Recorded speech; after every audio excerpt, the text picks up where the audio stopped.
Damar Hamlin is cleared to come back to the NFL. Dominion and Fox News reaching a settlement in court. Just a couple of the topics that we are going to be talking about tonight at 10 o'clock. Boy, it's been an interesting news day on a Tuesday, hasn't it? It hasn't. We've had so much heavy news, and it's only Tuesday. We were talking about that earlier. It's been some serious stories, but there are a lot of serious issues to talk about. That's for sure. And the weather was pretty nice today, wasn't it? Oh, my goodness. It was a stark contrast from yesterday, and I am so grateful. Yes, sign me up for more as well. Yeah, for sure. 62 this afternoon with lots of sunshine, and we're going to be almost 20 warmer than that tomorrow. Wow. And in the 80s again on Thursday. So Beautiful. we have a couple of summer-like days headed our way.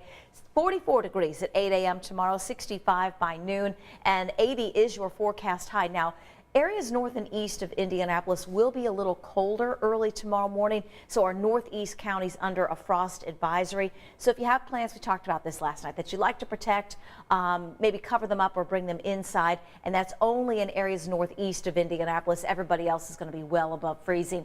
On our way to 80 tomorrow, low 80s on Thursday. Most of Thursday will be dry. Western part of the state could have a stray shower or storm by the afternoon.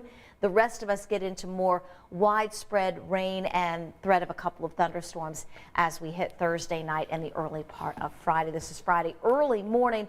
There are some indications that that moves out and we get a few dry hours before the rain starts to fill back in. Something we'll keep you updated on Friday just in case you need some dry time. But right now we've got all day tomorrow dry, most of Thursday dry, and a few dry hours on Friday. I wish I had better news for the weekend, especially for those folks that work Monday through Friday and would like to have a couple of 80-degree days on the weekend. We got one last weekend. It doesn't look to be the case this weekend. Make some indoor plans, Felicia. Okay. I know, is there a good movie you want to see, or a series you want to catch up on? There you go. Yeah. An attic you want to clean out? I know. Angela's always trying to put people to work when the weather's not good. Something. Well, oh, my goodness. A lot of folks loving the weather. Victoria, what great temps. Sherry, beautiful day today. Monica, just thank you, Angela. So I think everybody's real happy with the forecast, at least for the next couple of days, so that'll be good. We'll get back to Angela in a moment. We do want to set our eyes on one of the big stories that came out of today.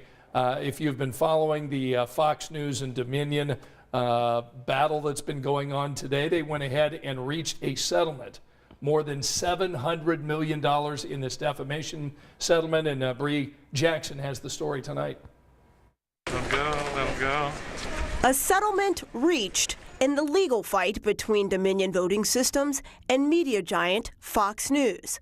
The two sides agreeing on an historic amount. Today's settlement of $787,500,000 represents vindication and accountability. Lies have consequences. In its defamation lawsuit, Dominion alleged that Fox knowingly aired false claims spread by supporters of former President Donald Trump, blaming Dominion voting machines for his 2020 presidential election loss. Fox and Dominion have reached an historic settlement. Fox has admitted to telling lies about Dominion that caused enormous damage to my company, our employees, and the customers that we serve. The case was resolved even before opening arguments were made. Legal experts say the implications could go even further than just Fox News. One concern is, will that lead to a lot more suits against media entities and more so-called looking under the hood of the journalistic process? Dominion says its legal battles are not over. Money is accountability, and we got that today from Fox. But we're not done yet. In a statement, Fox says, "We acknowledge the court's rulings, finding certain claims about Dominion to be false." In Washington, Bree Jackson, NBC News.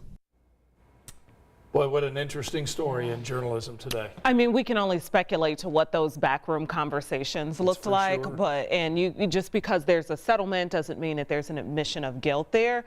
But we can only speculate as to what those backroom conversations could have been like. You brought up an interesting point that you heard discussed on television today. Yes, I was watching CNN, and obviously the other major news networks, that was their lead story tonight. Right. It was I don't believe talked about Fox. I watched Fox at 9 o'clock in. specifically to see if they mentioned it, and it was not their top story. I saw, yeah, earlier it was squeezed in. Yes, but Anderson Cooper had asked the lead counsel of Dominion, are any of the employees that really were front and center of the hate that came along with this going to get any of that $700 and some million settlement? And he had to ask twice, and there really wasn't a yes answer. I think her response had to do with a lot of our employees are stockholders.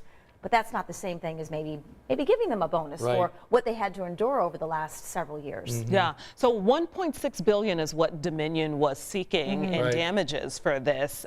It was quite a story over this past election season. For sure. And the months after, I guess you could say years after, because there are presidential candidates that are still claiming that there was election fraud.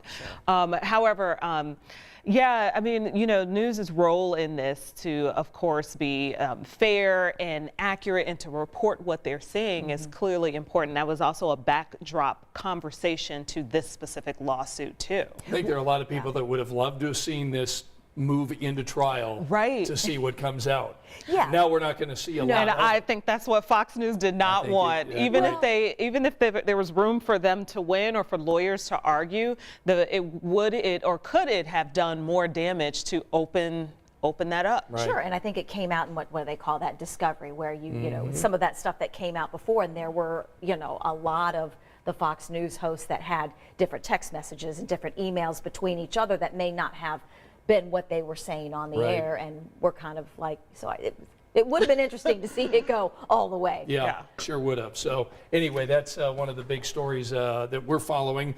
And Damar Hamlin, my goodness, 3.5 months after he has cardiac arrest, collapses on the field, and he even said in his news conference, he died that night. Yeah. And here we are, 3.5 months later. Damar Hamlin is now cleared and is able to resume all activities with the Bills. He is coming back to football. Let's listen in. My perspective has always been, even before this situation, it was a blessing, even just to make it to the NFL. But to make it out of my situation almost without a scratch on me, and to have all the blessings coming my way, it's just been one of those things where I'm just trying to figure out the best way to repay it. You know what I mean? Damar Hamlin, just a miracle that this guy is alive. The quick thinking, obviously, the first responders on the field did so much to save his life. And remember, after he was hospitalized, people started donating to his foundation.